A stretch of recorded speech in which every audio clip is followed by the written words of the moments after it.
క్రీస్తునందు ప్రియమైన దేవుని వారలారా, ఈ దినము బైబిల్ నుంచి దేవుడు మనకు రాయించిన ఒక మంచి అంశాన్ని మీ అందరితో కలిసి పరిశీలించాలని ఆశపడుతున్నాను. అదేంటంటే, మీరు చూస్తున్నట్లుగా మూఢనమ్మకాలను ఖండిస్తున్న బైబిల్. ప్రియులారా, మూఢనమ్మకం అనేసరికి జరుగుచున్న వాటిని, జరగని వాటిని కేవలం తమ యొక్క అందమైన నమ్మకాలతో, అది గ్రుడ్డి నమ్మకం అంటారు దాన్ని, అటువంటి గ్రుడ్డి నమ్మకాలతో అమాయకులైన ప్రజలు మాత్రమే కాకుండా విజ్ఞానవంతులైన వారు సైతం, లేదా బడులకు వెళ్ళి విద్యను అభ్యసించిన వారు సైతం ఈ భయంకరమైన గారడీలలో మోసపోవటం, ఈ మూఢ నమ్మకాలు వారిని వెంటాడటం అనేది చాలా విచిత్రమైన ప్రక్రియగా మనకు కనబడుతుంది. ఎందుకంటే మనిషి బలహీనుడు. మనిషికున్న బలహీనత ఏంటంటే, ఎవరు ఏది చెప్పినా అది నమ్మడానికి ముందు ఆలోచించిన తరువాత క్రమంలో విన్న అబద్ధాన్ని 10 సార్లు వినటం వలన తాను విన్న అబద్ధాన్ని కూడా నిజంగా భావించే పరిస్థితి ఈరోజు సమాజంలో ఉంది. మన చిన్నప్పుడు చదువుకున్న పాఠంలో ఏమని, ఒక ఊరిలోనికి వెళుతున్న ఒక పెద్ద ఆయన దగ్గర ఆయన మోసుకుపోతున్న మేకపిల్లను దొంగిలించడానికి 4 దొంగలు ఆయా ప్రదేశాలలో నిలువబడి వస్తున్న వ్యక్తిని చూచి, అయ్యా, ఏంటి కుక్కపిల్లను మోసుకువెళుతున్నారు అని మొదటివాడు అడిగాడు. కాదయ్యా, కుక్కపిల్ల కాదయ్యా, మేకపిల్ల అన్నాడు. సరే, వాడు మాటను నమ్మలేదు.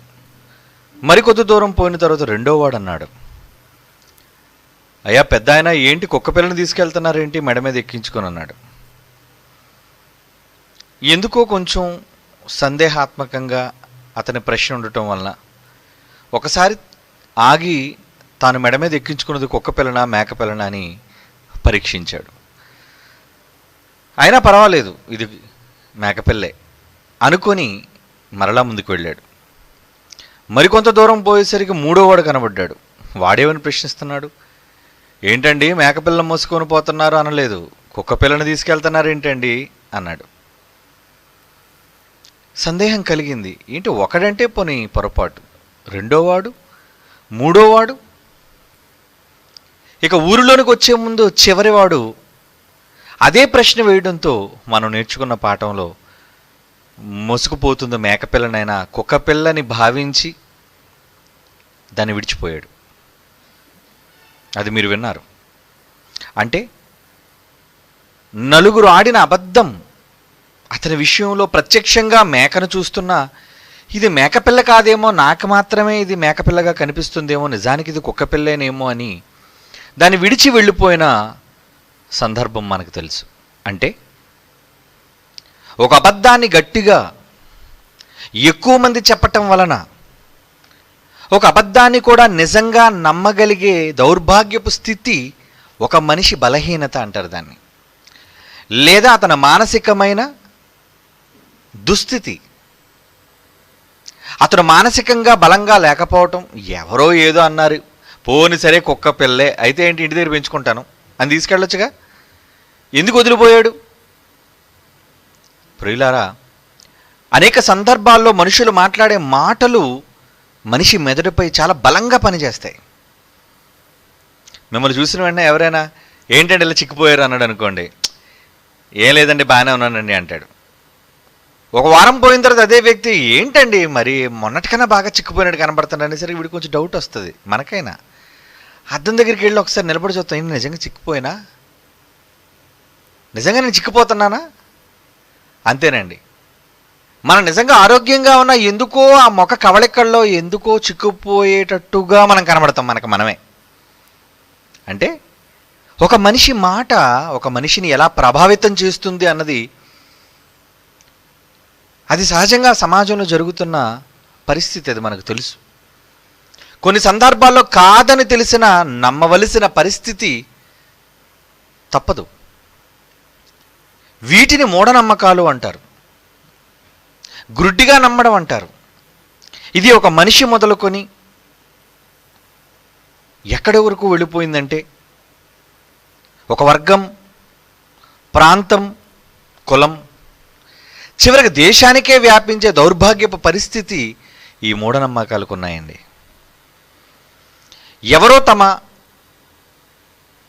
మనుగడ కోసం లేదా తమ బ్రతుకు తెరువు కోసం మాట్లాడే మాటలు ఎదుటి మనిషిని ఆలోచింపచేసి వారిని బలహీనపరిచి తాను విన్నది కూడా నిజమో అబద్ధమో తేల్చుకోలేని ఒక భయంకరమైన పరిస్థితిలో సందిగ్ధ వాతావరణంలో ఉండిపోవటం వలన చివరికి నమ్మాల్సి వచ్చిన పరిస్థితి కూడా ఉంటుంది. ఏమండి, అనుకోకుండా మన ఇంట్లోంచి బయటికి వెళ్ళేటప్పుడు ఏదో పిల్లి, నల్ల పిల్లి ముందు నుంచి వెళ్ళిపోయింది. మనం దాన్ని పెద్దగా పట్టించుకోం, అది మనం గుర్తుపెట్టుకోం కూడా. కానీ వెళ్ళిన తర్వాత ఏదో ప్రమాదం రోడ్డు మీద జరిగింది అనుకోండి, మనం పడిపోవటమో, మనల్ని ఎవరో గుద్దేయటమో, ఏదో ఒక భయంకరమైన విపత్తు లాంటి సంఘటన మనకు సంభవించటమో జరిగితే ఇంటికి వచ్చిన తర్వాత రాత్రి పడుకొని ఆలోచిస్తూ ఏంటి ఇలా జరిగింది.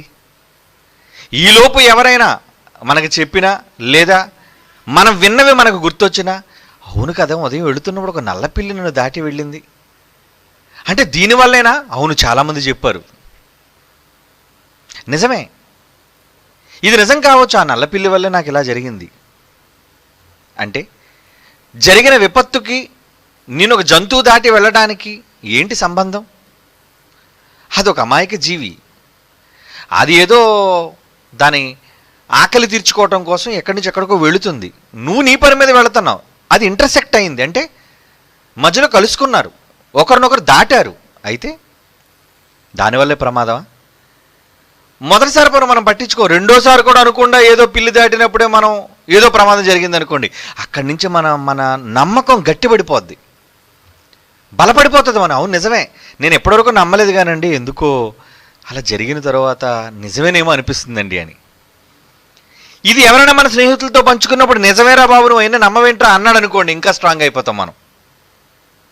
అంటే మరింతగా బలపరుస్తే, ఎందుకంటే సమాజంలో మనుషులందరి మధ్య ఈ మూఢనమ్మకాలు పలానా ప్రాంతం పలానా వర్గం అని లేదండి. అన్ని మతాలలో, చివరిగా క్రైస్తవ్యంలో కూడా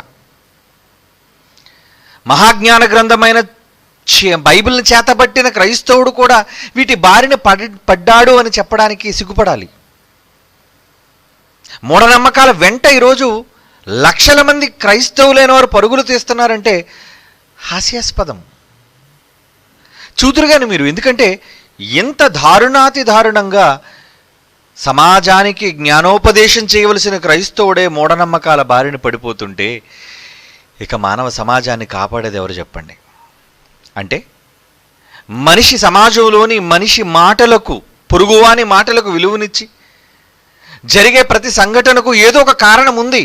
బలిపడిందనో, ఏమండి ఏదో ఒక అశుభం ఎదురైందనో, అప్పటి వరకు సమాజంలో మనం విన్న వాటిని మనం జ్ఞాపకం చేసుకోవటం వలన అది ఒకవేళ అనుకోకుండా మన జీవితంలో ఏదైనా అటువంటి దుస్సంఘటన అనేది సంభవిస్తే ఇంకంతేనండి, అక్కడ నుంచి మనలో కూడా మూఢనమ్మకాలు ప్రారంభమైపోతాయి.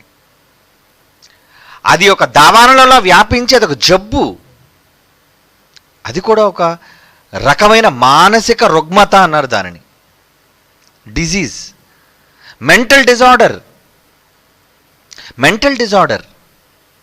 అంటే ఆ వాతావరణం, ఆ పరిస్థితి, వాటి ప్రభావం ఎప్పుడు కూడా మనిషి మీద ఉంటుందండి. భారతదేశంలో మనం ఉన్నాం కాబట్టి ఈ కట్టుబాట్లు, ఈ పద్ధతులు ఇవన్నీ కూడా మనల్ని ప్రలోభ పెడుతుంటాయి, మన అపనమ్మకాల్ని బలపరుస్తుంటాయి. కొన్ని సందర్భాల్లో మనం నమ్మని వాటిని కూడా నమ్మేటట్టుగా మనల్ని బలవంతం చేస్తుంటాయి. కాబట్టి అసలు అలాంటి వాటి కోసం బైబిల్ ఏమంటుంది? బైబిల్ ఏమని చెబుతుంది? ఈరోజు ఎందరో మరి చదువుకున్నవారు, విద్యావేత్తలైన వారు ఈ మూఢనమ్మకాలకు వాళ్ళు అతీతంగా ఉంటారు. నమ్మరు వాటిని కొట్టిపడేస్తారు. కానీ చదువు లేని వాళ్ళు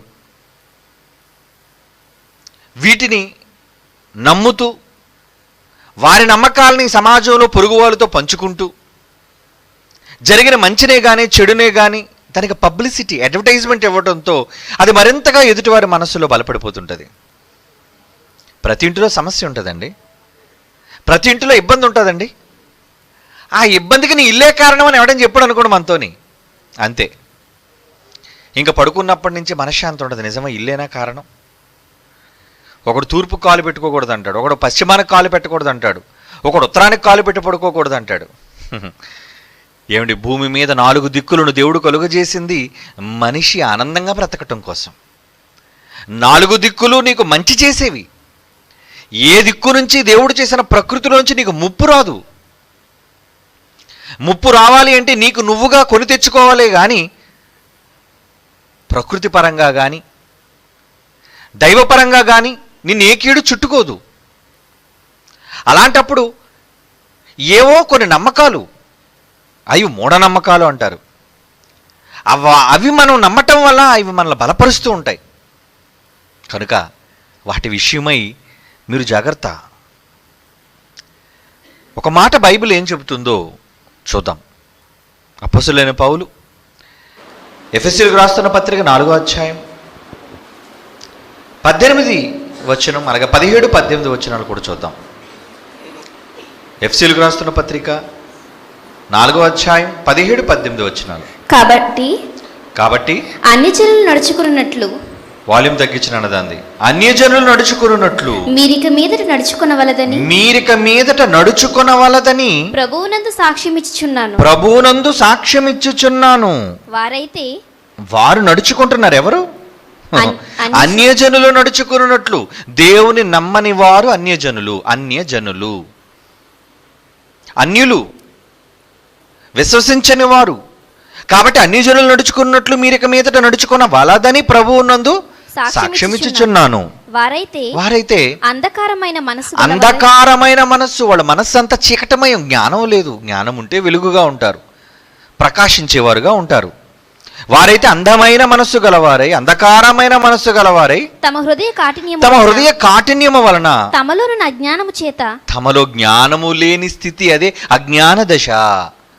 తమలో ఉన్న అజ్ఞానము చేత దేవుని వలన జీవం కలుగుతుంటే ఆ జీవము నుంచి వారు వేరుపరచబడిన వారై తమ మనసుకు కలిగిన వ్యర్థతను అనుసరించి, తమ మనసు ఏదేదో ఊహించుకుంటుంది, విన్నవాటన్నిటిని నిజమనంటుంది వాళ్ళతో.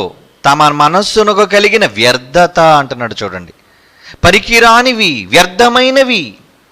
తమ మనస్సుకు కలిగిన వ్యర్థతను అనుసరించి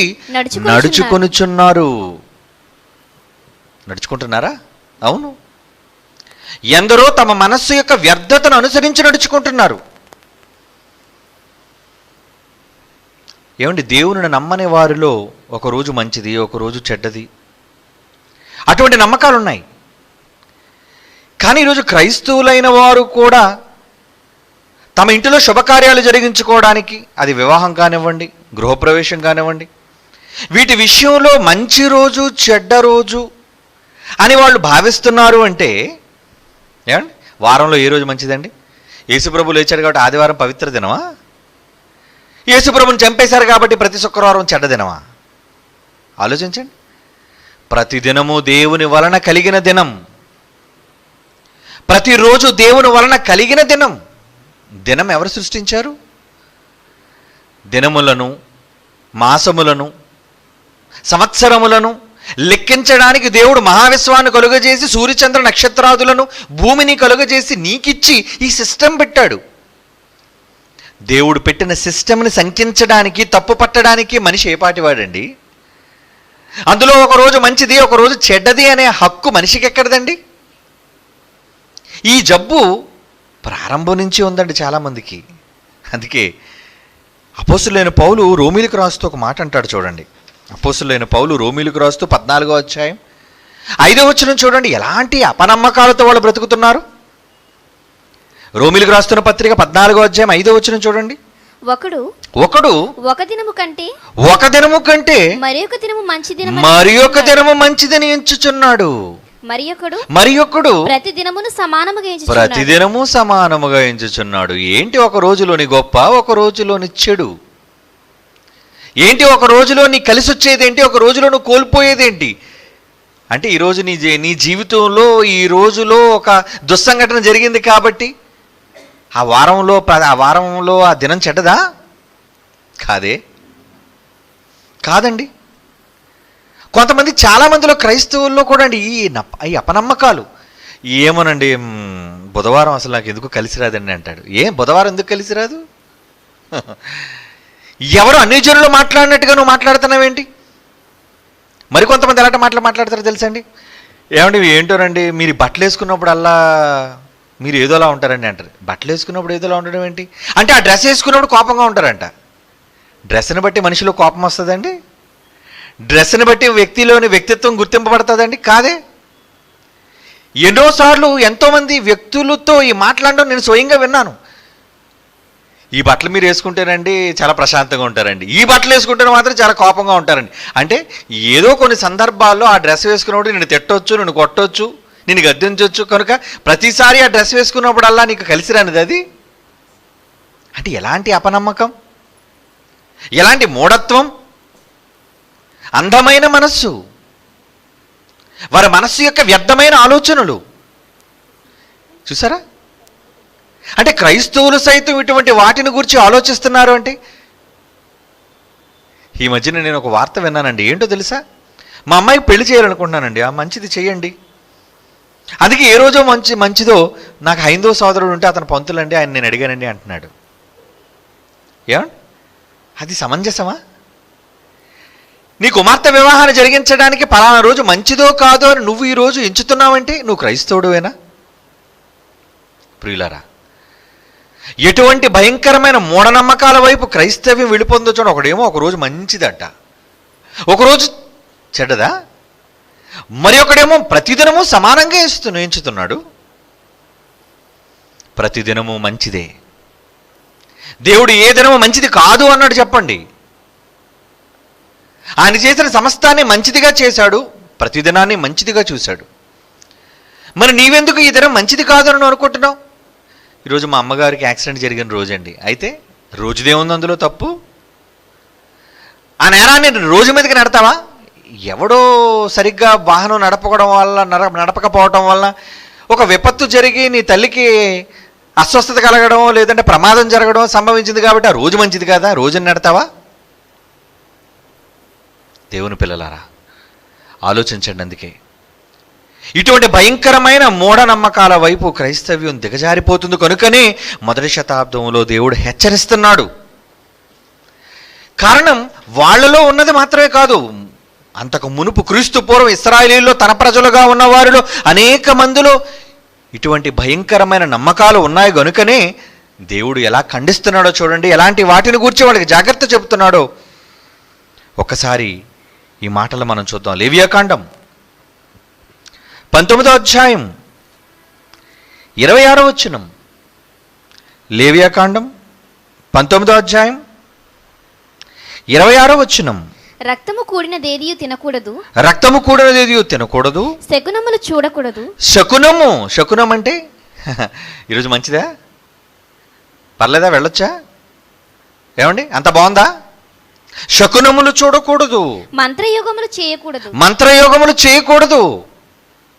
ఎందుకు మంత్రయోగాలు చేస్తున్నావు?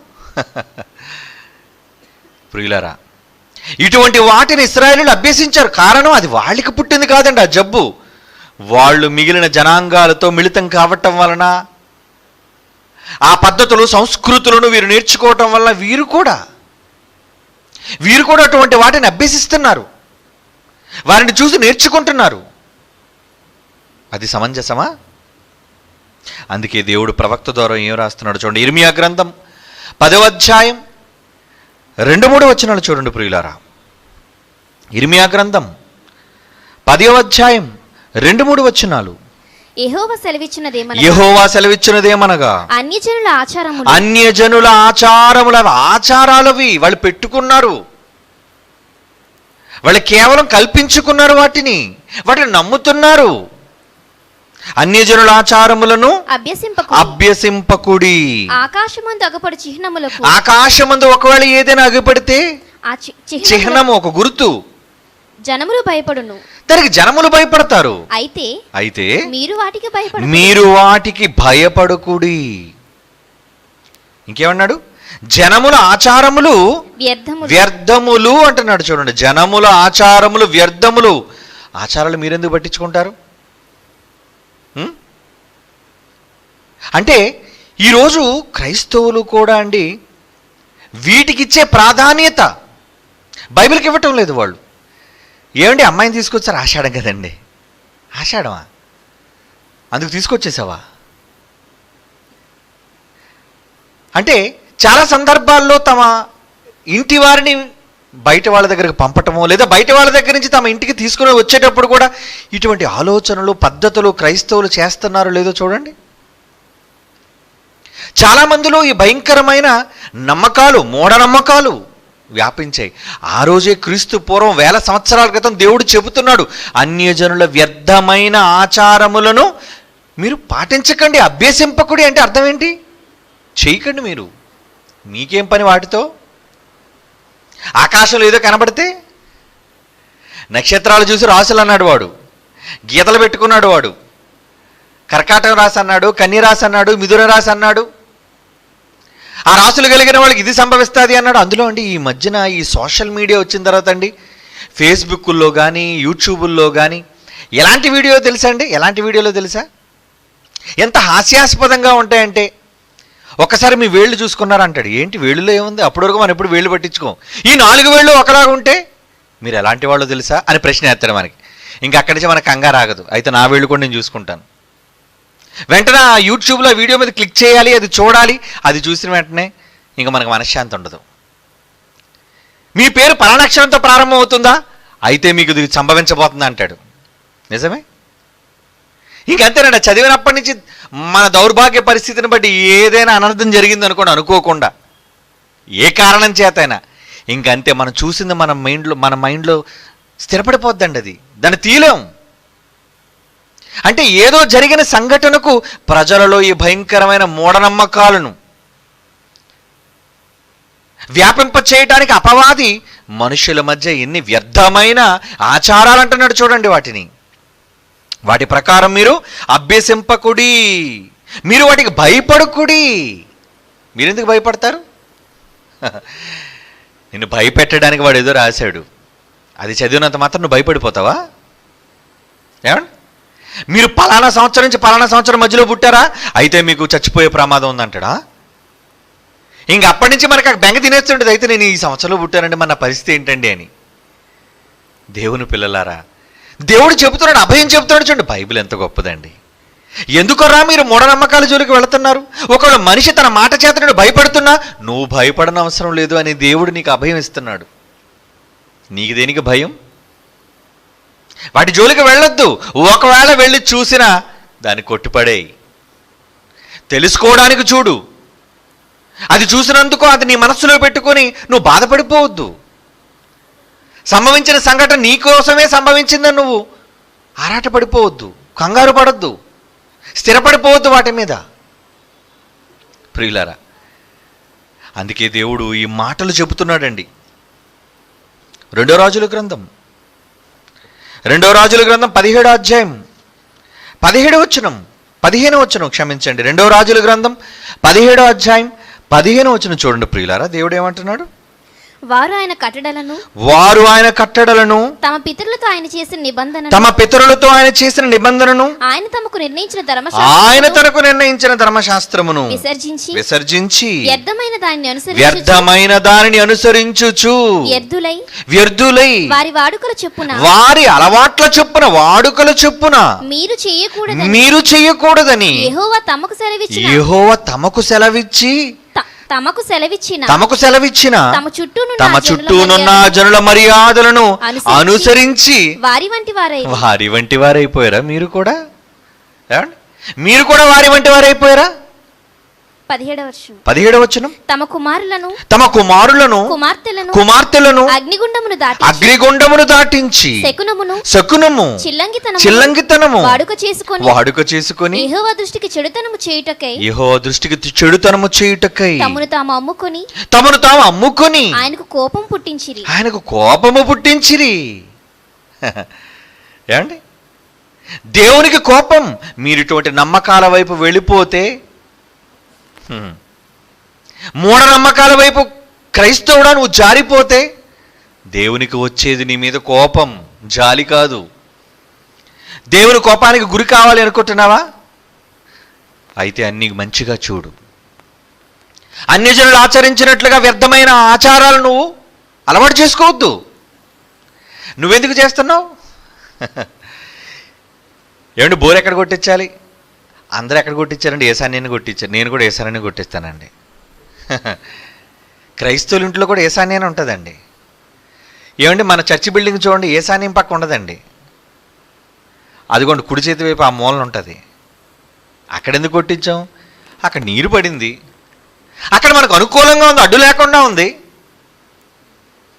అనుకూలతను బట్టి దేనినైనా నువ్వు ఏమంటారు దాన్ని సర్దుకోవాలే కానీ, ఎవరో ఆచరిస్తున్నారు కాబట్టి ఆ వ్యర్థమైన ఆచారాలు నువ్వెందుకు చేస్తున్నావు? ఈ మధ్యన ఒక సహోదరుడు నాతో మాట్లాడుతూ నాతో ఏమన్నాడు తెలుసా? ఏమంటే మీకు కొన్ని కష్టాలు రావడానికి, మరి ఈరోజు చాలా మన భారతదేశంలో కూడా కష్టాలు రావడానికి, చాలామందికి కష్టాల బారిన పడడానికి కారణం వాస్తుని సరిగ్గా పాటించకపోవడం వల్లనండి అంటారు. అంటే ఏంటా వాస్తు అంటే? అదొక నమ్మకం. ఏంటా నమ్మకం? ఈశాన్యం వైపు బరువు ఉండాలి అని. ఏమండి, అక్కడే మనం నుయ్యి కానీ లేదా బోరు కానీ తవ్వాలి అని. ఇలా కొన్ని పద్ధతులు ఉన్నాయి. వాటి ప్రకారంగా మీరు కట్టకపోయినా, వాటి ప్రకారంగా మీరు నిర్మాణం చేయకపోయినా, అందుకే మీకు ఇదంతా జరిగింది. నష్టాలలో కానీ ఇబ్బందుల్లో కానీ మునిగిపోవడానికి చాలామందికి ఇవే కారణాలండి అంటున్నాడు. అప్పుడు నేను సూటిగా వ్యక్తితో అన్న మాట ఏంటో తెలుసా? ఓకే, ఈరోజు భారతదేశంలో ఈ మూఢనమ్మకాలు ఎక్కువ. ఏమండి, నిజంగా నువ్వు అనుకున్నట్టుగా ఈశాన్యం వైపు నువ్వు తవ్వినందుకు లేదంటే బోరు కొట్టినందుకు ఇంచుమించు భారతీయులందరూ ఎక్కువ హైందవ సోదరులు ఉండడం వాళ్ళందరూ ఆ విధంగా చేసినందుకు భారతదేశం ఏ స్థాయిలో ఉందో చెప్పన్నాను. భారతదేశం ఏ స్థాయిలో ఉంది? ఒకవేళ నువ్వు నమ్ముకున్న వాస్తు ఒకవేళ నీ కుటుంబానికి, నీ ప్రాంతానికి, నీ రాష్ట్రానికి, నీ దేశానికి ఒకవేళ మంచి చేసేదైతే, ఈరోజు దేశ పరిస్థితి ఉన్నతిగా ఉందా? ఏంటో అధోగతిలో ఉందా? అధోగతి పాలైపోయిందండి ఈ దేశం. అని మరొక ఉదాహరణ చెప్పాను. ఒక్కసారి ఎప్పుడైనా విదేశాలు చూసావా? చూశానండి. విదేశాలలో ఎవరైనా వాస్తును పాటిస్తున్నారా? లేదే. వాళ్ళకి చూడండి అన్ని చక్కగా పెట్టెలు లాంటి 70, 80, 100 అంతస్తులు. వాడు ఎవడో ఈశాన్యం వైపు గొయ్యి తీశాడు? వాడు ఎవడో వాస్తు ప్రకారంగా కట్టాడు ఇల్లు? ఏమండి, అలా కట్టకపోయినా, వాడు వాస్తు పాటించకపోయినా ఆ దేశాలన్నీ ఎందుకంటే అభివృద్ధి చెందేశాయి? అంటే ఈరోజు వాస్తును నమ్ముతున్నావు అన్నది నీ మూఢనమ్మకం. పోను నువ్వు నమ్మినందుకు ఆ నమ్మకం నీకేమైనా మేలు చేసిందా?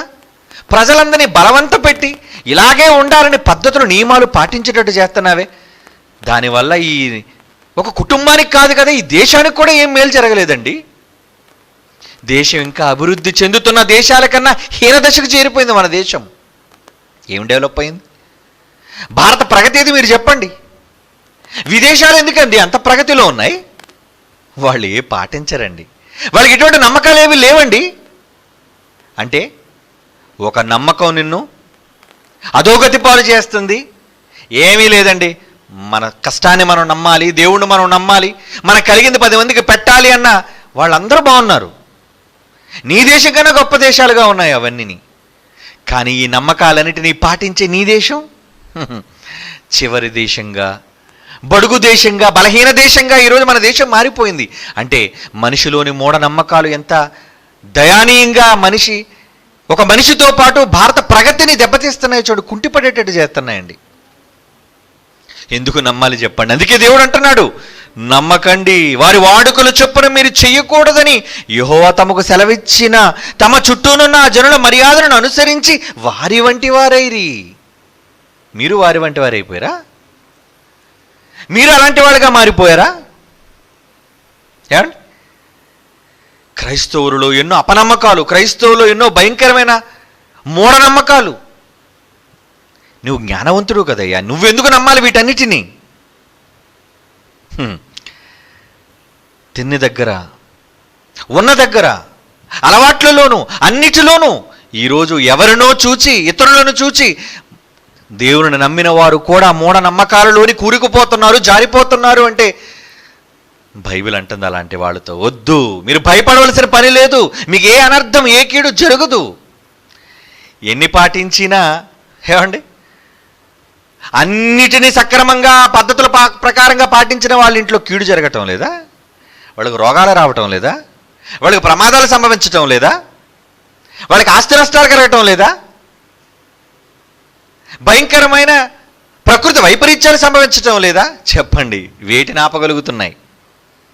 అంటే కేవలం మనిషిలోని గ్రుడ్డి నమ్మకం, అంధత్వం అందరిలోనూ వ్యాపించేసింది. ఈరోజు ఈ దేశాన్ని అది దిగమింగేసింది. అందులో జ్ఞానాన్ని ప్రకటించవలసిన క్రైస్తవుడు కూడా దాని బారిన పడుతున్నాడు అంటే అది నిజంగా ఎంత చింతించవలసిన విషయం ప్రియులారా. ఇటువంటి భయంకరమైన నమ్మకాలను దేవుడు కొట్టిపారేయడానికి సంఘాన్ని ప్రారంభించిన పేతురుతో ఒకరోజు దేవుడు అన్న మాట ఏంటో తెలుసా? అపోస్తుల కార్యాలు చూడండి ఏమంటున్నాడు. అపోస్తుల కార్యాలు 10వ అధ్యాయం 15వ వచనం. దేవుడు ఒక దర్శనాన్ని చూపిస్తున్నాడు పేతురుకి. అపోస్తుల కార్యములు 10వ అధ్యాయం 15వ వచనం.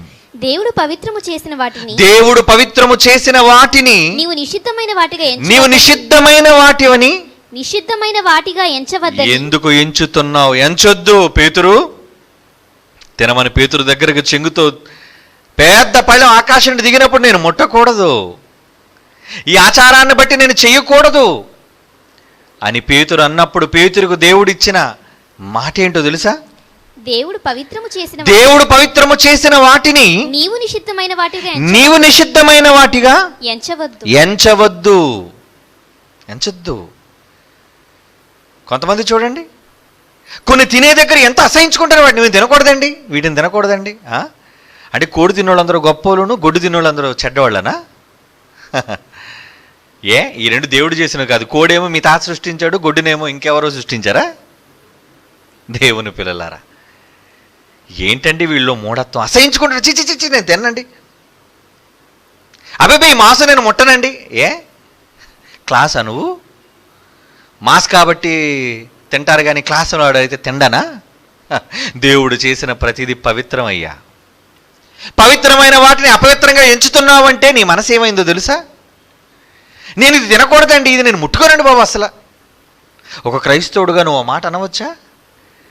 దేనినైనా తినగలిగిన దానిని, బజార్లో దొరికేదాన్ని, కటికవాణి అంగడిలో అమ్ముల దాన్ని తిను, తప్పే ఉంది? కృతజ్ఞతాస్తుతులు చెల్లించి పుచ్చుకో అని దేవుడు చెప్పాడు. చేసినందుకు దేవుడికి థ్యాంక్స్ చెప్పు ఒకసారి అన్నాడు. కానీ తినడానికి పట్టింపులు. క్రైస్తవులో కూడా కొన్ని తినకూడదు, నిషేధం. మేము తినమండి, మరి ఇవి ముట్టుకోమండి. ఎందుకు ముట్టుకోకూడదు? దేవుడు అంటున్నాడు. తిమోతికి రాసిన మొదటి పత్రిక 4వ అధ్యాయం 3-4 ప్రారంభ వచనం నుంచి చూద్దామండి. అపోస్తులైన పౌలు తిమోతికి రాస్తున్న మొదటి పత్రిక 4వ అధ్యాయం మొదటి వచనం నుంచి. అయితే కడవరి దినములలో, చివరి దినాలలో కొందరు అబద్ధికుల వేషధారణ వలన మోసపరచు ఆత్మలయందు దెయ్యముల బోధయందు లక్ష్యముంచి విశ్వాస భ్రష్టులు, విశ్వాసమే కోల్పోతున్నారు. భ్రష్టత్వం పట్టేసిందట వాళ్ళకి. విశ్వాస భ్రష్టులగుదురని ఆత్మ తేటగా చెప్పుచున్నాడు. ఆ అబద్ధికులు వాళ్ళంతా అబద్ధం అయ్యా, అబద్ధం ఆడుతున్నారు వాళ్ళు. అబద్ధం మాటలు నమ్మేస్తావా? ఆ అబద్ధికులు వాత వేయబడిన మనస్సాక్షి వాళ్ళది. అసలు మనస్సాక్షి లేదు వాళ్ళకి. మనస్సాక్షి అంటే ఇది నా దేవుడు చేశాడు, ఈ రోజు మంచిది, ఈ రోజు చెడ్డది అనుకోకుండా నిజంగా చాలా జ్ఞానవంతుడుగా వాడు ప్రవర్తించేవాడు. కానీ వాడు అబద్ధికుడు, వాత వేయబడిన మనస్సాక్షి కలిగిన వాడు కనుక వివాహము నిషేధించుచు పెళ్లి చేసుకోకూడదు. సత్య విషయమై ఏమండి, పెళ్లి చేసుకోకూడదా? ఎందుకు చేసుకోకూడదు? మనసు నిలుకోలేదు, పెళ్లి చేసుకోని దేవుడు చెప్పాడుగా. ఏమండి, కొంతమంది చూడండి, ఈ సమాజంలో ప్రారంభంలో ప్రొటెస్టెంట్లుగా మారకముందు రోమన్ క్యాథలిక్ మిషన్ అనేది వచ్చిందండి. అందులో చాలామంది ఫాదర్స్, నన్స్, ఏమండి ఎందుకు నువ్వు బలవంతంగా వివాహం చేసుకోవద్దని కొంతమందికి ఆంక్షలు పెడుతున్నావు? ఎవరైనా చేసుకుంటే చేసుకొని తప్పేమో. వివాహాన్ని నిషేధించాం మేము. మమ్మల్ని నమ్మిన తర్వాత, మేము ఒక్కసారి ఇందులోనికి వచ్చిన తర్వాత, దేవునికి సమర్పించుకున్న తర్వాత వివాహం చేసుకోకూడదు. వివాహమును నిషేధించుచు సత్య విషయమై అనుభవ జ్ఞానము గల విశ్వాసులు కృతజ్ఞతాస్తుతులు చెల్లించి పుచ్చుకొని, నువ్వు నిజంగా కృతజ్ఞతాస్తుతులు చెల్లించి పుచ్చుకుంటే దేవుడు సృజించిన ఆహార వస్తువుల్లో కొన్నిటిని తినుట మానవల్లని, వీటిని తినండి, వీటిని తినవద్దు, వీటిని తినండి, వీటిని తినకూడదు అని చెప్పుతుంటారు వాళ్ళు. దేవుడు సృజించిన ప్రతి వస్తువు మంచిది. క్లీన్ సర్టిఫికేట్ ఇచ్చాడు. యూనివర్సల్ అని. యూ సర్టిఫికేట్ అంటే ఏంటి? యూనివర్సల్, అందరిది. అంత చక్కటి క్లీన్ సర్టిఫికేట్ దేవుడిస్తే, దేవుడు సృజించిన ప్రతి వస్తువు మంచిది. నువ్వు కృతజ్ఞతాస్తుతులు చెల్లించి పుచ్చుకుని ఎడల ఏది నిషిద్ధం కాదయ్యా. ఎందుకంటే అది దేవుని వాక్యము వలన, మీరు చేసే ప్రార్థన వలన పవిత్రపరచబడుతుంది అని దేవుడు చెబుతుంటే, ఏమండి ఎలాంటి బోధనలోనికి వెళ్ళిపోతున్నారండి వీళ్ళు? ఏమండి బయట సహోదరులు మూఢనమ్మకాలంటే వాళ్ళు జ్ఞానం లేని వాళ్ళు, వదిలేండి బైబిల్ చదవని వాళ్ళు. ఏంటి క్రైస్తవులైన వాళ్ళు, బైబిల్ చదివిన వాళ్ళు ఎలాంటి నమ్మకాలు ఉన్నారో తెలుసా అండి? ఒక క్లిప్పింగ్ చూపిస్తాను చూడండి. ఆ మరియమ్మ విగ్రహంలోంచి రక్తం వస్తుందటండి. విగ్రహం, అసలు విగ్రహారాధనే తప్పు బైబిల్ ప్రకారంగా. ఎవరో మిగిలిన సోదరులు ఎవరో చేసుకుంటారో వాళ్ళు మనం వాళ్ళని అభ్యంతరపరచం, వాళ్ళ ఇష్టం అది.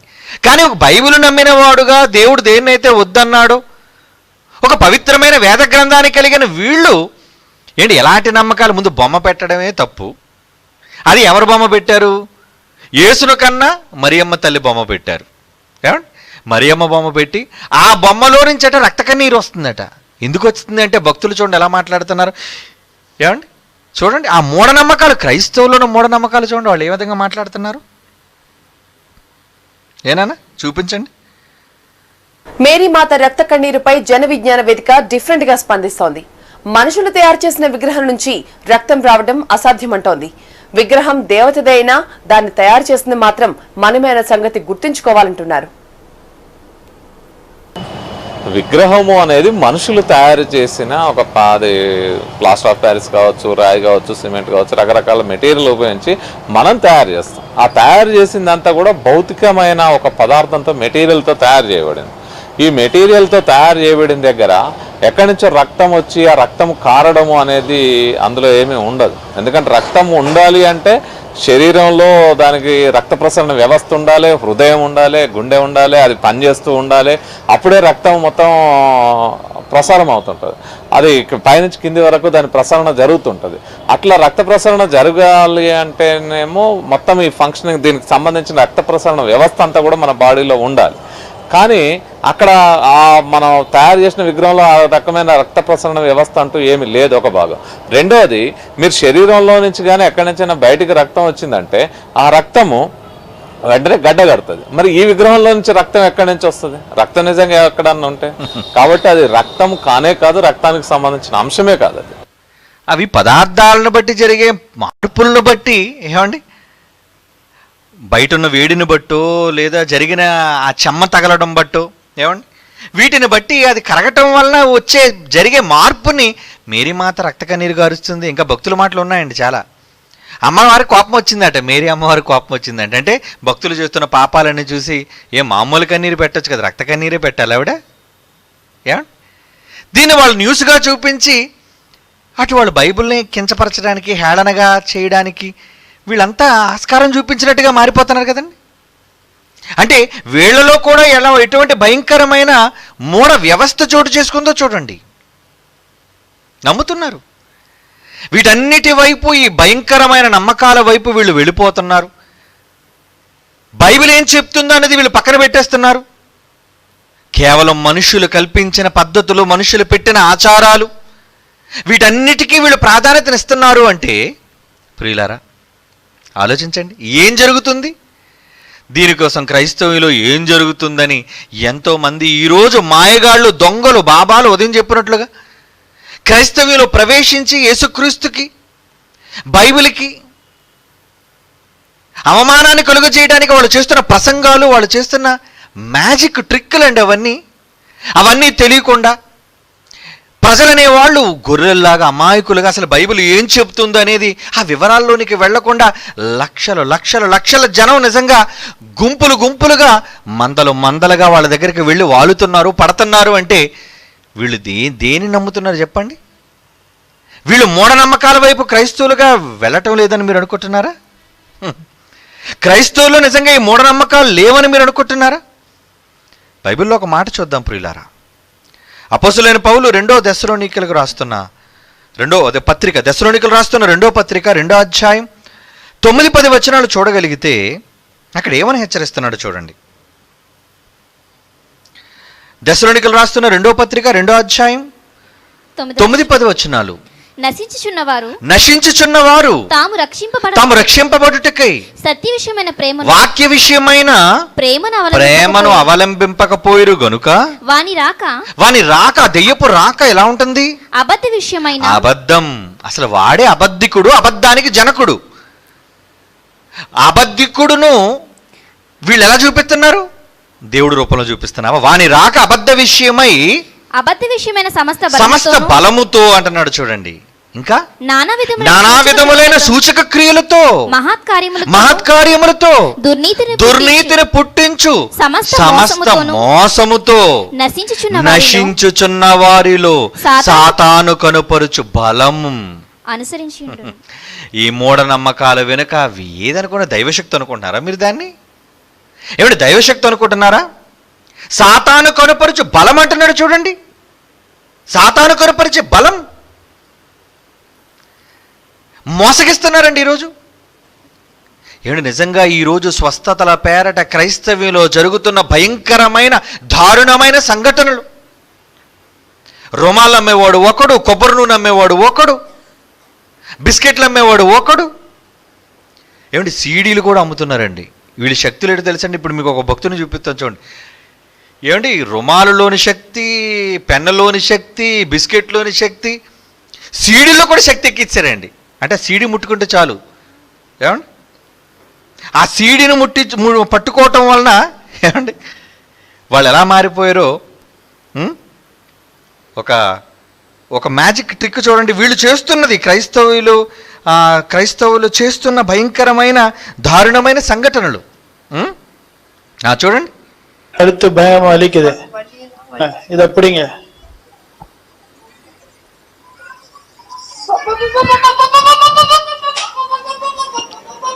షాక్ కొట్టేసిందండి. இங்க பாருங்க, அந்த டிவிடி பிடிச்ச உடனே అదిగోండి అంటే తమిళ పవర్ ఇறங்குது பாத்தீங்களா? ఎప్పుడైతే డివిడిని పట్టుకుందో వచ్చిందండి శక్తి. இந்த வருஷத்து முதல் అంటే పరిశుద్ధాత్మ దేవుడు కూడా అప్డేట్ అయిపోయాడు అనమాట. పరిశుద్ధాత్మ శక్తి కూడా అప్డేట్ అయిపోయింది. డివిడీలోకి వచ్చింది, రేపు పొద్దున యూఎస్బీలోకి, పెన్ డ్రైవ్లోకి. ఏమండి ఏంటండి మూఢనమ్మకాలు? అబ్బబ్బబ్బబ్బబ్బబ్బ ఏం నాటకం అండి, ఏం యాక్టింగ్ అండి. ఏమండి మన మీటింగుల్లో ఏమిటి చూడండి, దొంగల మీటింగుల్లోనండి దెయ్యాలు పట్టేవాళ్ళు, గెంతేవాళ్ళు, చప్పట్లు కూడా భజన చేసేవాళ్ళు. ఏమండి నిజంగా జైశాల్ గారి మీటింగ్ కానీ మా మీటింగ్ కానీ ఎప్పుడైనా రండి, మేము ఇప్పుడే మీటింగ్కి ఎప్పుడైనా ఇలాంటి జనం వస్తారా? రారు. ఎందుకు? ఇక్కడ గారడీలు చెయ్యం కాబట్టి. కానీ ఎవరైతే ఈ గారడీలు చేస్తారో, ఈ గారడీ చేసే వాళ్ళ మీటింగుల్లోనేనండి ఈ హడావిడంతానా. ఓ గోల. ఏమండి ఇంక అక్కడికి వెళ్ళేసరికి నీకు దెయ్యం పట్టిందని ఇంక వీడు మాట్లాడేసరికి ఇంక అందరూ చూస్తున్నారు కదండి. ఆ చూడడంలో మరి వీరనాటకం, వీరావేశంలో ఎలా ఉంటుందో మరో క్లిప్పింగ్లో మనం చూద్దామండి. Christian machineries in India using ఏమంటే ఎటువంటి సూపర్స్టిషన్స్ అంటే మూఢనమ్మకాలు అంటారు వీటిని. ఏమంటే ఆవిడ యాక్టింగ్ చూడండి ఎలాగుందో. అదో చూడండి.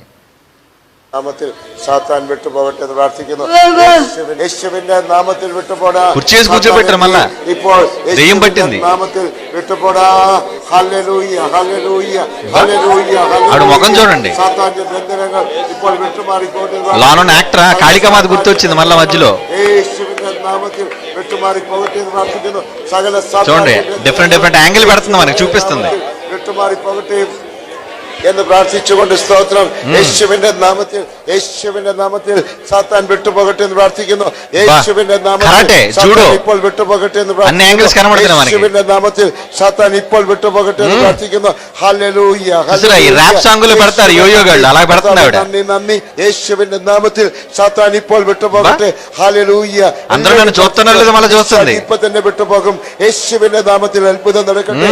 യേശുവിന്റെ നാമത്തിൽ സകല പൈശാചിക തട്ടിപ്പുകൾ ഇപ്പോൾ പരാജയപ്പെടട്ടെ എന്ന് പ്രാർത്ഥിക്കുന്നു. യേശുവിന്റെ നാമത്തിൽ സകല അറുകലകളും വിട്ടുപോകും. యేసువిന്റെ നാമത്തിൽ. చాలేనా ఇంకా చూసారు ఎలాగైపోయింది? ఏంటండి ఈ మాయలు? ఏమిటి వీళ్ళని బట్టి దేవుడు ఏమనుకుంటాడండి? యేసుక్రీస్తు చేశాడు ఆయన మొదటి శతాబ్దంలో దేవుని యొక్క మహాశక్తిని బట్టి దేవుని వేలు చేత చేశాడు ఆయన. అపవిత్రాత్మలు పట్టిన వాడిని వదిలి పో అని ఆజ్ఞాపించడానికి వెళ్ళిపోయాడు. ఈడేంటి ప్రసంగం చేస్తున్నాడు వాడు వెనకతల. ఒక్క దెబ్బతో పో అనేసరికి పోతే వీడు అలాగా మంత్రాలు చదువుతున్నాడు వెనకతల. ఈడు మంత్రాలు చదవడం చూసి ఆవిడకి ఇంకా అబ్బాబ్బా ఎక్కడ లేని యాక్టింగ్ వచ్చేసిందండి. ఇంకొకటి చూపిద్దాం చూడండి. Indian Christian pastors black snake అంటే వాడి నాటకం చూడండి. అంటే వీడికి ఏమాత్రం పౌండ్ డాన్స్లో వీడికి ఎక్స్పీరియన్స్ ఉన్నట్టుంది. ఏమండి ఇప్పుడు వాడి నాటకం ఎలాగుందో చూడండి. నాన్న प्रार्थना करते थे दुष्टात्मा इनके द्वारा बोल रहे थे, दुष्टात्मा इनके द्वारा कह रहे थे कि 15 साल से दुष्टात्मा इनको ముంబైలో దెయ్యం పట్టిందట. పాము దెయ్యమేమో వీడికి. అదిగో నాలుగు బయట తీసాడు మనకి.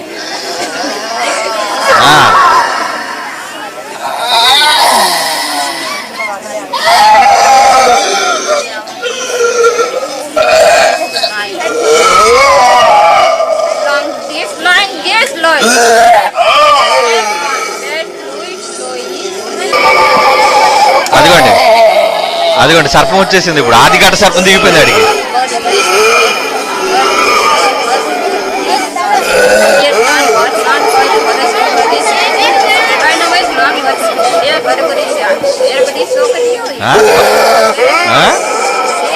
కళ్ళు చూసారు ఎలాగున్నాయో? భయం వేస్తుంది మీకు?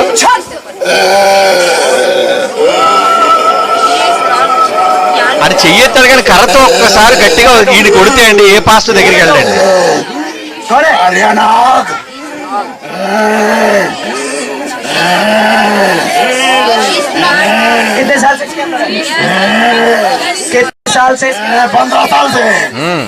ఎన్ని సంవత్సరాలు అడుగుతున్నాడు చెప్తున్నాడు. దేవుని పిల్లలారా, ఈ మాయగాళ్ళందరూ సమాజం ఇవన్నీ మూఢనమ్మకాలు కాదంటారండి. మూఢనమ్మకాలు అనేసరికి ఏదో హైందవ సోదరుల దగ్గరికి వెళ్ళి వాళ్ళకి ఆచారాలు కట్టుబాట్లు అన్నారు. కానీ ఈరోజు క్రైస్తవ్యం తగలడిపోతుంది ఆచారాలతో.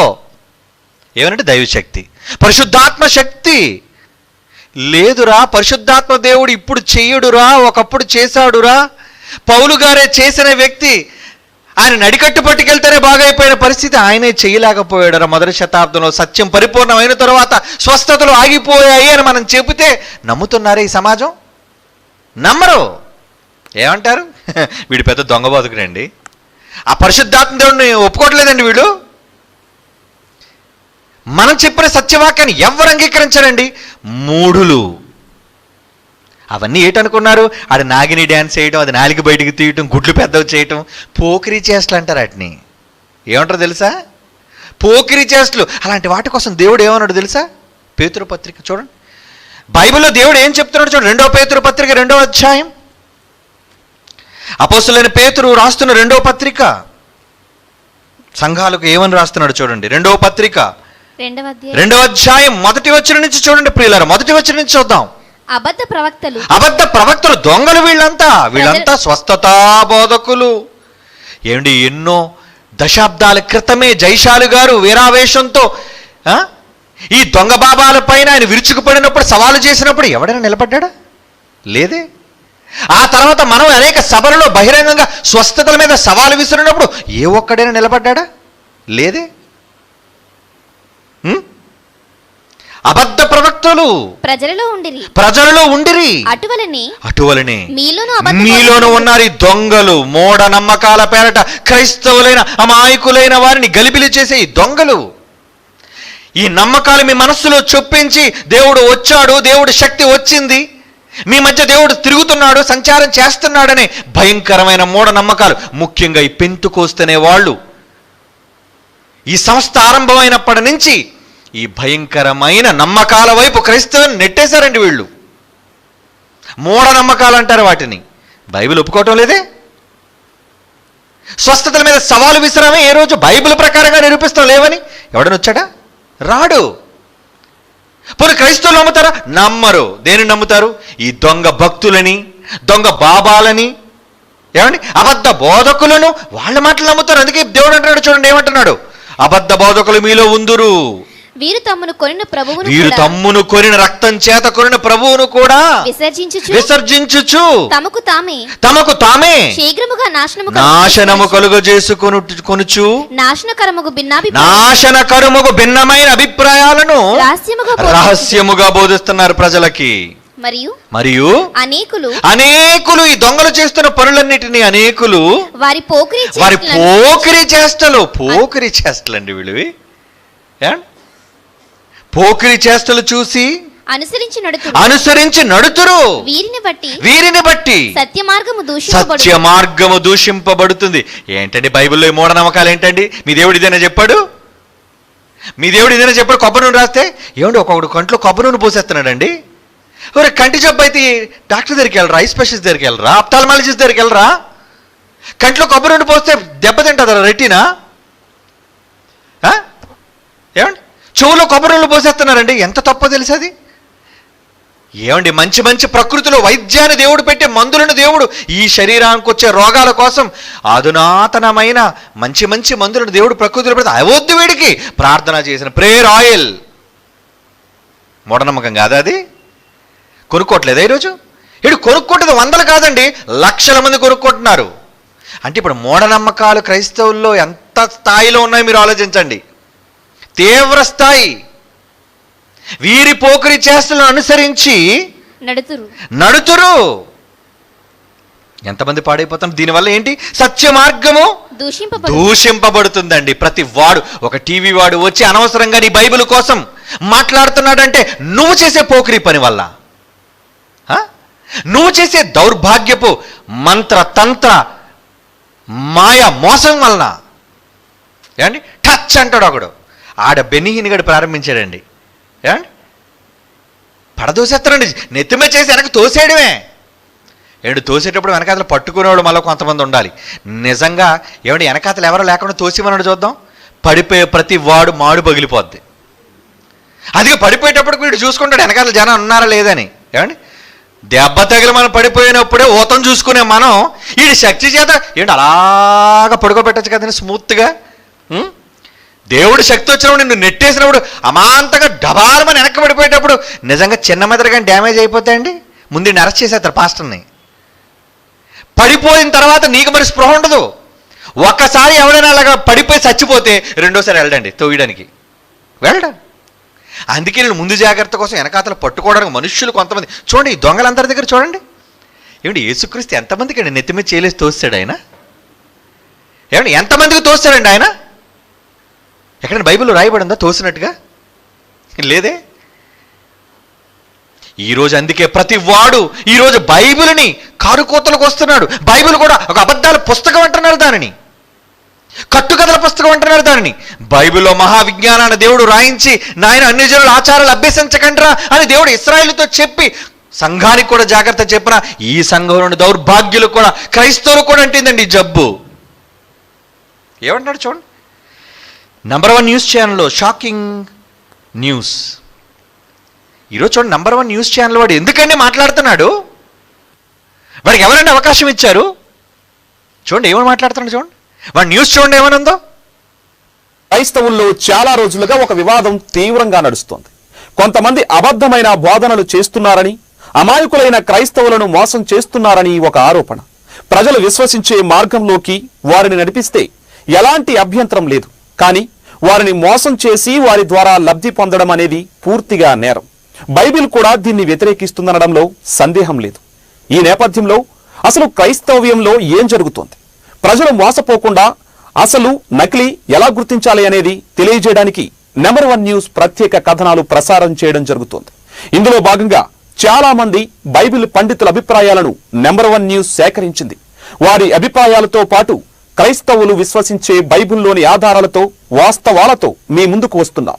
అయితే ఈ కార్యక్రమం క్రైస్తవులకు వ్యతిరేకం కాదు. మీకు తెలియని ఎన్నో విషయాలు మీ ముందుకు తెచ్చే ప్రయత్నమే ఈ క్రైస్తవ్యంలో ఏం జరుగుతుందనే కార్యక్రమం. ముందుగా తెలంగాణలోని బెల్లంపల్లికి చెందిన ప్రవీణ్ కుమార్ అనే పాస్టర్ సువార్త విధానాన్ని ఒక్కసారి పరిశీలిద్దాం. క్రైస్తవ కుటుంబానికి చెందిన ప్రవీణ్ కుమార్ మొదటి నుండి క్రీస్తు బోధలకు అనుకూలంగా లేకపోయినా అనేక ఆటుపోట్ల అనంతరం చివరికి క్రీస్తు బోధనలకు ఆకర్షితులై చర్చికి వెళ్లడం ప్రారంభించారు.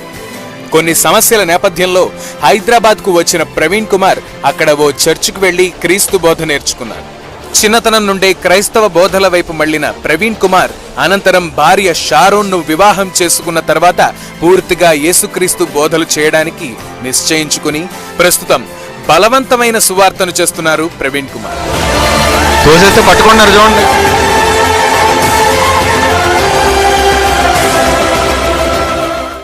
కల్వరీ మినిస్ట్రీస్ పేరుతో మినిస్ట్రీ స్థాపించిన ప్రవీణ్ కుమార్ దంపతులు ప్రస్తుతం దేశవ్యాప్తంగా సువార్తను ప్రకటిస్తూ యేసుక్రీస్తును పరిచయం చేస్తున్నారు. ప్రతి ఏడాది వీరు నిర్వహించే సభలకు వేల నుండి లక్షలాది మంది ప్రజలు బెల్లంపల్లికి వస్తూ వీరి బోధనలు వింటున్నారు. ఓ పుణ్యక్షేత్రంలా మారిపోయిన బెల్లంపల్లి ఒక్కసారి అక్కడికి వెళ్తే చాలు ఆశీర్వదించబడతాం అన్నట్టుగా ఆ ప్రాంతమంతా ప్రస్తుతం మారిపోయింది.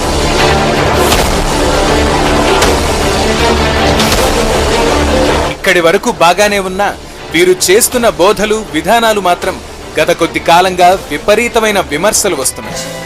అనేక మంది వీరి వద్దకు వస్తూ వీరి బోధలు వింటున్నారు. వీరి బోధనా పద్ధతులు మాత్రం బైబిల్కు వ్యతిరేకంగా ఉన్నాయని పలువురు బైబిల్ పండితులు విమర్శిస్తున్నారు. అసలు వీరేం చెప్తున్నారో, వీరి బోధనా పద్ధతులేంటో ఒక్కసారి చూద్దాం.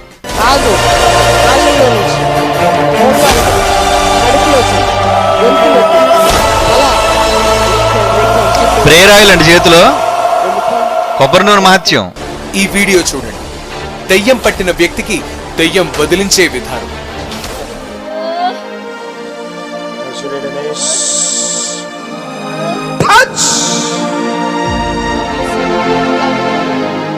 ఎందుకు వచ్చావు ఈయనలోనికి చెప్పు. ఎంతకాలం అవుతుంది వచ్చి? ఎంతకాలం అవుతుంది? నోరు తెరు, మాట్లాడు. ఎంతకాలం అవుతుంది? తలబట్టుకోవాలి. ఇక్కడ ఊగేవాడు ఇంటి దగ్గర నుంచి ఎలా వచ్చారండి? చెప్పు, మాట్లాడు. ఇంటి దగ్గర నుంచి ఎలా బయలుదేరితే ఎవడైనా ఇక్కడి వరకు వస్తారండి? అంటే పాస్ చేయనాడు ఒకసారి అలాగా. ఎక్కడికి వచ్చి తెగ ఊగిపోతున్నాడే. ఈ ఇంటి దగ్గర నుంచి ఇలా ఈయన పట్టుకోవడానికి ఇద్దరు, అంటే మాట్లాడించడానికి మరొక ఇద్దరు, ఇంటి దగ్గర నుంచి ఇలా ఊక్కొని వస్తే ఏ లారీ కింద పడి పచ్చడైపోయాడు వీడు. అవునా? అంటే ఇంటి దగ్గర జాగ్రత్తగానే వచ్చాడు ఈ దౌర్భాగ్యుడు. మీటింగ్లోకి వచ్చేసరికి వచ్చిందండి మాస్ హిస్టీరియా అంటారు దీన్ని. దీని రోగం ఏంటో తెలుసా? దీని పేరు మాస్ హిస్టీరియా, సిజోఫీనియా. ఇలా భయంకరమైన రకరకాల జబ్బులు ఇవన్నీ మానసికమైన రుగ్మతలు, మర్చిపోకండి. అక్కడికి వచ్చేసరికి గెంతే వాళ్ళని, అరిచే వాళ్ళని, నటించే వాళ్ళని చూసి నేను కూడా నటించాలి, నేను కూడా గెంతాలి. ఏమండి? ఆ తర్వాత అయిపోయిన తర్వాత పోనీ ఇప్పుడైతే అయ్యగారు దెయ్యం వదలగొట్టేశారు. ఏమండి, నిజంగా దెయ్యం పట్టినవాడు యేసుప్రభు చేసిన అద్భుతం ఎలా ఉందో తెలుసా? వాడు నిజంగా దెయ్యం పట్టినవాడు, వాడు ఒంటిని గాయాలు చేసుకొని సమాధిలో తిరుగుతున్నాడండి. అవునా కాదా? గొలుసులతో కట్టిన తెంపుకొని పోయాడండి వాడు. అప్పుడు యేసుక్రీస్తు వాడి దగ్గరికి వెళ్ళి ముట్టి స్వస్థపరిచాడండి ఆయన. అది ముందు దెయ్యాలు పట్టినప్పుడు పరిస్థితి. మరి వీడేటండి ఇంటి దగ్గర బాగున్నాడు, మంచి చొక్కా వేసుకున్నాడు, ప్యాంట్ వేసుకున్నాడు, ఏమండి గట్టిగా తిన్నాడు, తినే ఉంటాడు కదండి. లేదా నిలబడ్డానికి ఓపిక ఎక్కడి నుంచి వస్తుంది వీడికి? దెయ్యం పట్టిందట. ఈవిడ అడుగుతుంది చూడండి, భక్తురాలు ఏమడుగుతుంది చెప్పేట్టు నాన్న. అమ్మగారి మాటలు విందాం. తలబట్టుకోవాలా? మీకు ఎంతకాలం అవుతుంది? చెప్పు, మాట్లాడు, మాట్లాడు. నూనె చేస్తుంది, ఎక్కడ కనబడుతుంది నూనె. ఎందుకు పట్టుకున్నావేనని? ఏం చేస్తున్నావు? యవనస్తులు చెప్పు, ఏం చేస్తున్నావు? ఏం చేస్తున్నావు? చంపేయాలని చూస్తున్నావా? ఇక్కడ ఎవరున్నారు? ఎవరు నిన్ను వెళ్ళగొడుతున్నారు? చెప్పు. ఇది ఎవరి రక్తం? అది రక్తమా? కొబ్బరి నూనె పట్టుకోవాలి. ఎవరి రక్తం ఇది? ఏసయ్య రక్తం. వెళ్ళిపోతావు ఇక? వెళ్ళిపోతావా? ఇంకా కాలిపోవాలి. ఈ రక్తములు కాలుస్తున్నాం. ఒక వ్యక్తికి దెయ్యం పడితే కొబ్బరి రాస్తూ సిస్టర్ షారోన్ దెయ్యాన్ని వదిలించారు. బైబిల్లో కూడా యేసుక్రీస్తు దెయ్యాల్ని వదిలించారని చెప్తున్నా ఇప్పుడు చేస్తున్న ఈ పద్ధతులపై కొన్ని విమర్శలు వస్తున్నాయి. ఓకే నాన్న, ఎవరు దెయ్యాలు? దేవుని పిల్లలారా, ఇవన్నీ ఏంటి చెప్పండి? మూఢనమ్మకాలు, క్రైస్తవులలో పాతుకుపోతున్న భయంకరమైన మూఢ వ్యవస్థ. ఈరోజు మనం చెప్పాం అనుకోండి, మళ్ళీ బలేసేస్తారు అక్కడ. తెలుసా మీకు? ప్రజలు నమ్ముతారా? దొంగలను నమ్ముతారు వీళ్ళంతా. సత్యవాక్యాన్ని చెప్పి బైబిల్లో రాయబడిన సత్యాన్ని అంగీకరించిన వాళ్ళు వీళ్ళంతా లక్షల మంది. మరలా అందులో చదువుకున్న వాళ్ళు పోతారు, చదువు లేని వాళ్ళు పోతారు. ఒక చదువుకోని వాడు మూర్ఖతతో నమ్మాడంటే అర్థం ఉంది. కానీ ఈరోజు డిగ్రీలు చేసిన వారు, పెద్ద పెద్ద ఉద్యోగాలు చేస్తున్న వాళ్ళు కూడా నమ్మి వాళ్ళు వెంట పడి ఇవన్నీ దేవుని శక్తిగా భావిస్తున్నారంటే బైబిల్ తెలియటం లేదురా మీకు? దేవుడు ఏం చెప్పాడో మీరు ఏ రోజు నేర్చుకోరా? మీరు నేర్చుకోరు. నమ్మకం, నమ్మకం, అది నమ్మకం కాదురా, మూఢ నమ్మకం. బైబిల్ దేన్నైతే ఖండిస్తుందో అది మూఢ నమ్మకం అని బైబిల్ చెబుతుందో, కానీ అటువంటి అబద్ధమైన నమ్మకాలతో నువ్వు ప్రజల మధ్య లక్షలాది మంది ప్రజలను, ఒక్క బాబానండి మనకు కనబడింది ఇలాంటి ఎంతమంది ఉన్నారనుకున్నారు? పుట్టగొడుగుల్లో ఉన్నారండి. వీధికొకడు స్వస్థతా బోధకుడు. నీకు స్వస్థత కావాలి అంటే దేవుడికి ప్రార్థన చెయ్యయ్యా, దేవుడు స్వస్థపరుస్తాడు. నీకు నిజంగా స్వస్థత కావాలంటే దేవుడికి ప్రార్థన చేయి, స్వస్థపరిచే శక్తి కలిగిన వాడు దేవుడు. అలాగని మందులు వేసుకోవడం మానేస్తావా? తినడం మాని 3 పూటలు ప్రార్థన చేసి దేవుడు నా కడుపు నింపని చెప్పు.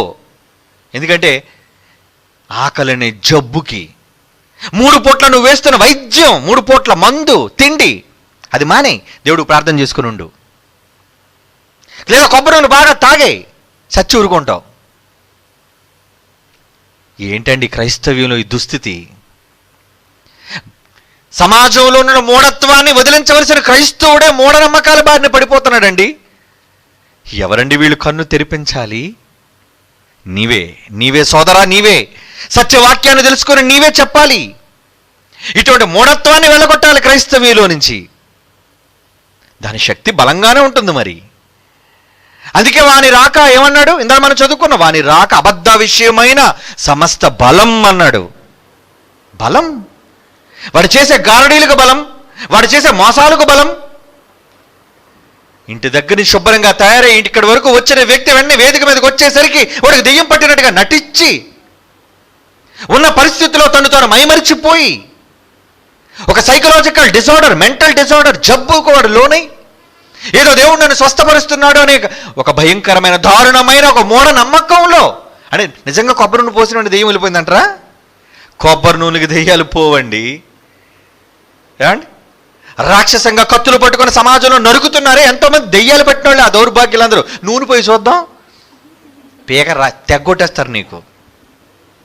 కోట్ల రూపాయల దోపిడీ చేస్తున్న ఈ దొంగలు ఉన్నారే సమాజంలో, రాజకీయ నాయకుల పేరట, వాళ్ళందరికీ దెయ్యం పట్టింది. నూనె పోయి చూద్దాం. అమాయకుల పైన నూనెలు పోయటం కాదు, హిస్టీరియా అనే మాస్ వ్యాధితో బాధపడుతున్న వాళ్ళకి నువ్వు బోధనలు చేయటం కాదు, విడిపించడం కాదు దైవశక్తిని. అబద్ధం, అది అబద్ధం, దైవశక్తి కాదు, అది దైవశక్తి కాదు. వెళ్ళిపోతావా? వెళ్ళిపోతావా? దేవుడు అడుగుతున్నాడు పాపం, వెళ్ళిపోతావా? శాసించాలి. శాసించాడు దేవుడు ఆ రోజు, అపోస్తలులు శాసించారు. ఏమండి, నిజానికి ఆ రోజు దెయ్యాలాంటివి కానీ ఇప్పుడు నిజంగా ఉండుంటే అండి ఒక్కొక్కడు గొడ్డలోడ తీసుకొట్టేవి. తెలుసా మీకు? కొందరు దొంగలైన వారు కూడా అపోస్తలులు చేస్తున్నారని బేరాలు పలికి ఒకడున్నాడులేండి దుర్మార్గుడు. బైబిల్లో చూద్దాం. అపోస్తల కార్యములు 19వ అధ్యాయం, అపోస్తల కార్యములు 19వ అధ్యాయం 13వ వచనం నుంచి చూడండి. స్కెవయన ఒకడు దొంగడు ఉన్నాడు, ఒక దొంగడు. దేశ సంచారులను మాంత్రికులైన కొందరు యూదులు పౌలు ప్రకటించు యేసు తోడు మిమ్మల్ని ఉచ్చాటన చేయుచున్నాను మాట చెప్పి దెయ్యములు పట్టిన వారి మీద, దెయ్యాలు నిజంగా పట్టిన మొదటి శతాబ్దంలో వాళ్ళ దగ్గరికి వెళ్ళి ప్రభువైన యేసునామాన్ని ఉచ్చరిస్తున్నాం పో అని గద్దిస్తే యూదులైన స్కెవయను ఒక ప్రధాన యాజకుడు మరలవాడు, ఒక ప్రధాన యాజకుని కుమారులు 7. ఆ ప్రధాన యాజకుడికి 7 కుమారులు ఉన్నారు. అలాగు చేయుచుండిరి. అలాగు చేస్తున్నారు వాళ్ళు. అందుకు ఆ దెయ్యం నేను యేసును గుర్తెరుగుదును. ఒరేయ్, యేసు నాకు తెలుసురా. సౌలును కూడా నేను ఎరుగుదును. సౌలు కూడా నాకు తెలుసురా, కానీ మీరెవరని అడుగుతారు. మీరెవర్రా అని చెప్పి ఏమంది, ఏం చేసే చూడండి అక్కడ. ఆ దయ్యం పట్టిన వాడు ఆ దెయ్యం పట్టిన ఎగిరి జంప్ వారి మీద పడి వారిలో ఇద్దరిని లొంగదీసి ఇద్దరిని, మరి ఎందుకంటే 7గురికి 2 చేతులు ఉన్నాయి కాబట్టి ఇద్దరు దొరికారు అడిగి. 7గురిలో ఇద్దరిని పట్టుకొని లొంగ తీసుకొని గెలిచాడు, చిత్త కొడిచాడు, శుభ్రంగా కుమ్మేశాడు. అందుచేత వారు దిగంబరులై బట్టలు తీస్తాడు. దిగంబరులు అంటే ఏంటనమాట, ఒంటి మీద గొడ్డ మొక్క లేకుండా కొట్టింది అనమాట దెయ్యం. గాయము తగిలి దెబ్బలు. ఏమండి, నిజంగా దేవుడు కరుణించి అసలు సిసలైన దెయ్యాలని నిజంగా ఈ దొంగ వెధవల దగ్గరికి విడిచిపెడితే అక్కడే ఇద్దరికి గొడ్డలోడ తీసి స్టేజ్ మీద చిత్త కొట్టేస్తే ఇంకెప్పుడు దెయ్యం జోలికి వెళ్ళరాళ్ళు. దొంగలు నూనె నూనె నూనె నూనె కాదు, ఆ నూనెలోనే జారి ఏమండి ఫ్రై అయిపోతారు వెధవలు. దుర్మార్గులండి. మూఢనమ్మకాల వైపు అమాయకులని క్రైస్తవ భక్తిని వక్రీకరిస్తున్నారు వీళ్ళంతా. జాదుగోళ్ళు కాదండి వీళ్ళంతా. నెంబర్ 1 న్యూస్లో చూపిస్తున్న నెంబర్ 1 దొంగలు వీళ్ళందరూ. కారణం బైబిల్ తెలియదు వాళ్ళకి. బైబిల్ తెలియాలంటే బైబిల్లో నిష్ణాతులైన చదివిన వాళ్ళ దగ్గరకు రా. జైశాలి పీడి సుందరరావు గారి దగ్గరకు రా, ఆయన దగ్గర బైబిల్ నేర్చుకునే వాళ్ళ దగ్గరకు రా, తెలుసుకో. వస్తారా వీళ్ళు? రారండి. ఎందుకంటే మనం బైబిల్ గొప్పదని నిరూపిస్తాం. సమాజంలో మూఢత్వాన్ని వదలగొట్టే బోధలు మనం చేస్తాం. సమాజాన్ని మేల్కొల్పే బోధలు చేస్తాం. బైబిల్ గొప్పదని నిరూపిస్తాం. మన జోలికి ఎవడో రాడు. మనమంటే భయం. తప్పుడు వార్తలు ప్రచురించడానికి ఎక్కడ దొరుకుతామని చూసే గుంట నక్కలంటే వీళ్ళందరూ. దేవుని పిల్లలారా, ఇటువంటి భయంకరమైన మూఢ అంధవిశ్వాసాల నుంచి అమాయకులైన క్రైస్తవులను కాపాడాలి. బైబిల్ కుట్టిపడేసిందే వీటిని. ఇంకా వచ్చేవారు మాట్లాడుకుందాం. కళ్ళు మూసుకొని ప్రార్థన చేసుకుందాం. పరిశుద్ధుడు అయిన తండ్రి, మీ మహాశక్తిని మొదటి శతాబ్దంలో పరిశుద్ధాత్మ దేవుని ద్వారా నీ కుమారుడని క్రీస్తు, ఆయన అనుచరులైన అపోస్తలుల ద్వారా, శిష్యుల ద్వారా మహత్కార్యాలు, అద్భుతాలు మీరు జరిగించారు. కానీ మీ నామాన్ని ఉచ్చరిస్తున్న దొంగలు ఈరోజు ఎంతోమంది స్వలాభాపేక్షతో మోసగిస్తున్నారు తండ్రి.